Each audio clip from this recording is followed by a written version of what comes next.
semakin maju peradaban terkadang tidak signifikan dengan kemajuan pola kehidupan yang egaliter, yang di dalamnya mengandung unsur kebersamaan dan saling tolong-menolong. Bapak Ibu barangkali mengikuti berita melalui media sosial seperti yang dimuat dalam banyak surat kabar. Ada satu kejadian unik di negara bahagian Amerika, yaitu di Philadelphia, di atas sebuah kereta api malam jalur Market Frankfurt Line pada hari Rabu malam 13 Oktober 2021. Di dalam kereta api itu terjadi pemerkosaan terhadap seorang perempuan. Dia tidak berdaya, minta tolong. Dalam kereta api itu banyak orang, tapi tidak ada satupun yang mau menolong. Karena apa? Begitulah egoisnya orang, begitulah nafsi-nafsinya orang. Orang yang perlu ditolong dan sudah minta tolong pun tidak ada lagi yang tertarik untuk menolong. Dan kehidupan itu akan terus berlangsung, makin hari akan semakin besar kondisi-kondisi seperti itu. Kondisi-kondisi di mana orang tidak peduli dengan orang lain yang minta pertolongan. Padahal pendidikannya sangat maju, teknologinya sangat maju, ya, peradabannya dari sisi yang lain sangat maju. Tapi semangat kebersamaan untuk bisa saling tolong menolong itu semakin hari akan semakin pupus. Oleh karenanya Nabi mengingatkan kepada kita, Allahu fi aunil abdi. Allah itu akan menolong seorang hamba atau para hamba, maka nal abdu, sepanjang hamba itu, fi auni akhihi, sepanjang hamba itu menolong saudaranya. Jadi Allah hanya akan menolong orang yang menolong orang lain. Orang yang tidak suka menolong orang lain itu tidak akan ditolong oleh Allah Subhanahu wa taala. Jadi ini harus menjadi ingatan yang kuat di dalam diri kita. Karena itu bahagian dari ajaran dan ketauladanan yang diajarkan oleh Nabi Muhammad SAW kepada kita.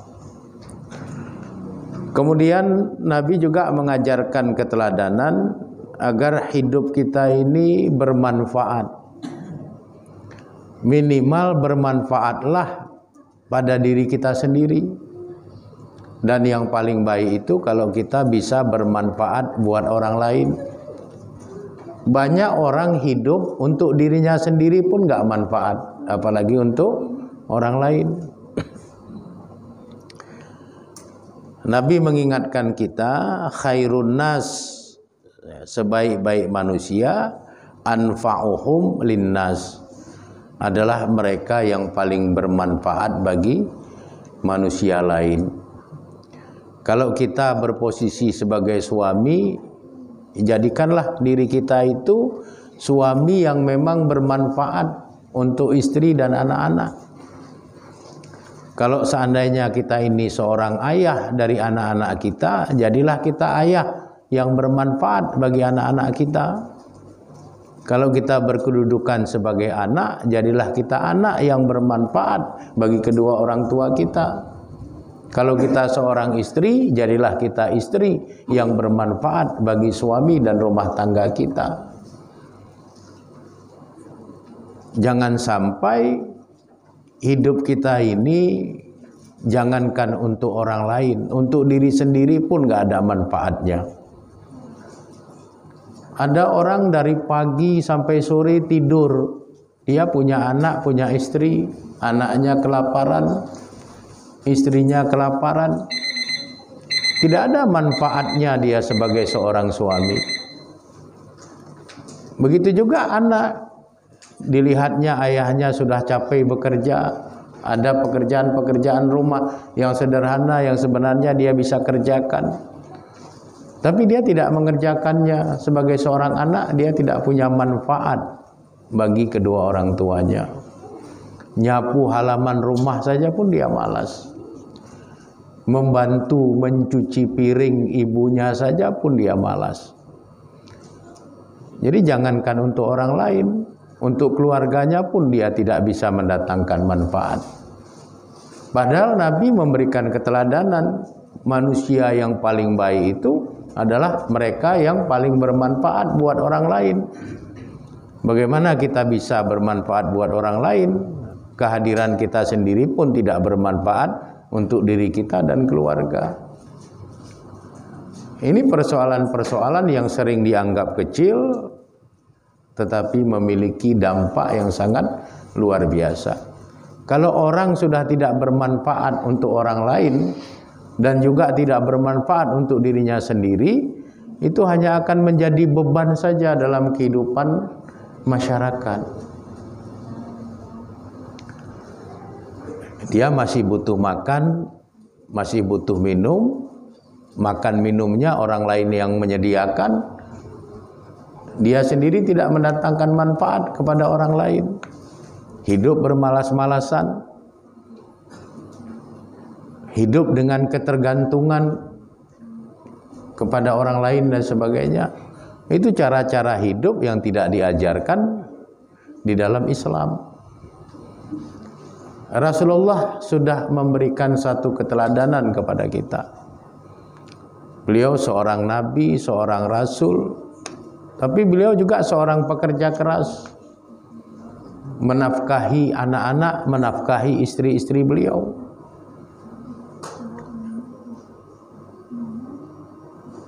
Sehingga kehadiran beliau itu memang betul-betul suri tauladan. Bermanfaat buat istri-istrinya, bermanfaat buat anak-anaknya, bermanfaat buat masyarakatnya, buat umatnya.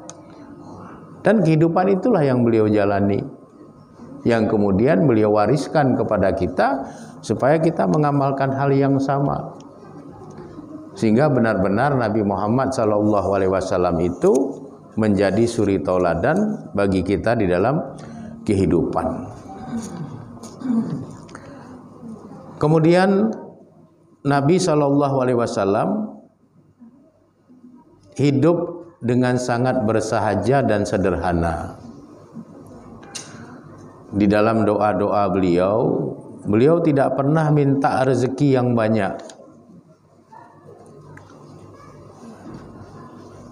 Nabi kalau berdoa yang berkaitan dengan rezeki, beliau bermohon kepada Allah, Allahumma ja'al rizqa ali Muhammadin qutan. Ya Allah, jadikanlah rezeki kepada keluarga Muhammad qutan, yang mencukupi. Jadi Nabi nggak pernah minta rezeki yang banyak, tapi Nabi minta rezeki yang mencukupi. Sebab kalau minta banyak, yang banyak itu belum tentu mencukupi. Tapi kalau minta mencukupi, sebanyak apapun kebutuhan kita pasti dicukupi. Inilah fatonah namanya, kecerdasan yang ada pada diri Nabi, yang merupakan salah satu dari 4 sifat yang beliau miliki. Lalu sampai kepada kita umatnya, ini lebih banyak orang yang minta agar dia dibanyakkan rezeki, bukan dicukupi rezeki. Banyak belum tentu cukup, tapi kalau sudah cukup, itu sudah pasti banyak.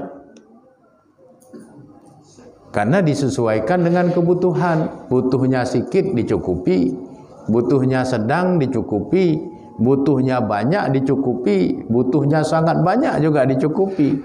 Jadi kita minta supaya kita dianugerahi rezeki yang mencukupi, bukan rezeki yang banyak.